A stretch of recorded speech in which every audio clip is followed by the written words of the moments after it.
Cinema ನಟ ನಟಿಯರು ತಮ್ಮ ಬ್ಯುಸಿ ಶೆಡ್ಯೂಲ್ಗಳಲ್ಲಿ ಸಕಾಲದಲ್ಲಿ ಆದಾಯ ತೆರಿಗೆ ಪಾವತಿ ಮಾಡೋದಿಲ್ಲ ಎನ್ನುವಂತಹ ಮಾತು ಹಿಂದಿನಿಂದಲೂ ಕೇಳ್ಬರ್ತಾ ಇದೆ. ಇದೇ ರೀತಿ 2017ರಲ್ಲಿ ಕೂಡ ಕನ್ನಡದ ಸ್ಟಾರ್ ನಟರಾದ ಕಿಚ್ಚ ಸುದೀಪ್ ಹಾಗೂ ರಾಕಿಂಗ್ ಸ್ಟಾರ್ ಯಶ್ ತೆರಿಗೆಯನ್ನ ಬಾಕಿ ಉಳಿಸಿಕೊಂಡಿದ್ರು. ಈ ಹಿನ್ನೆಲೆಯಲ್ಲಿ ಈ ನಟರಿಗೆ ಐಟಿ ಇಲಾಖೆ ನೋಟಿಸ್ ಜಾರಿ ಮಾಡಿತ್ತು. ವೃತ್ತಿಪರ ತೆರಿಗೆಯನ್ನ ಕಟ್ಟದ ಹಿನ್ನೆಲೆ ಯಶ್, ಸುದೀಪ್, ಪುನೀತ್ ರಾಜ್ಕುಮಾರ್, ದರ್ಶನ್, ರಮ್ಯಾ, ಜಗ್ಗೇಶ್, ಮಾಲಾಶ್ರೀ, ಉಪೇಂದ್ರ, ಯೋಗೇಶ್, ಸಂಚಾರಿ ವಿಜಯ್ಗೆ ನೋಟಿಸ್ ನೀಡಲಾಗಿತ್ತು.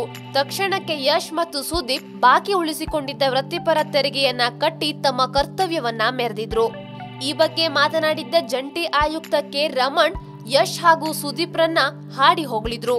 ನಮ್ಮ ನೋಟಿಸ್ಗೆ ತಕ್ಷಣ ಸ್ಪಂದಿಸಿದ ನಟರ ನಡವಳಿಕೆ ಪ್ರಶಂಸನೀಯ. ನಮ್ಮ ನೋಟಿಸ್ಗೆ ಕೂಡಲೇ ಸ್ಪಂದಿಸಿ ತಮ್ಮ ಜವಾಬ್ದಾರಿಯನ್ನ ಮೆರೆದಿದ್ದಾರೆ. ಇವರನ್ನ ನೋಡಿ ಸಹ ನಟರು ಹಾಗೂ ಅಭಿಮಾನಿಗಳು ಕೂಡ ತೆರಿಗೆ ವಿಷಯದಲ್ಲಿ ಅವರನ್ನ ಹಿಂಬಾಲಿಸಬೇಕು. ಸೂಕ್ತ ಸಮಯದಲ್ಲಿ ಅವರ ನಡೆ ಎಲ್ಲರ ಮೆಚ್ಚುಗೆ ಪಡೆದಿದೆ ಎಂದು ಮೆಚ್ಚುಗೆ ವ್ಯಕ್ತಪಡಿಸಿದ್ರು.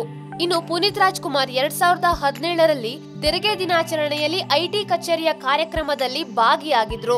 ಇದನ್ನ ಐಟಿ ವೆಬ್ಸೈಟ್ ನಲ್ಲೂ ಕೂಡ ಕಾಣಬಹುದು.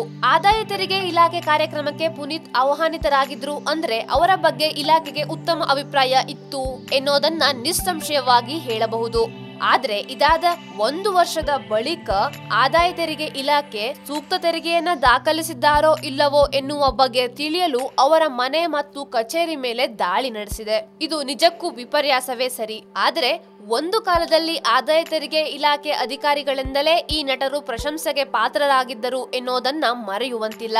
ಅಂದು ಅಧಿಕಾರಿಗಳಿಂದ ಮೆಚ್ಚುಗೆಗೆ ಪಾತ್ರವಾಗಿದ್ದ ಯಶ್, ಸುದೀಪ್, ಪುನೀತ್ಗೆ ಇಂದು ಅದೇ ಅಧಿಕಾರಿಗಳೇ ಬಿಸಿ ಮುಟ್ಟಿಸಿದ್ದಾರೆ.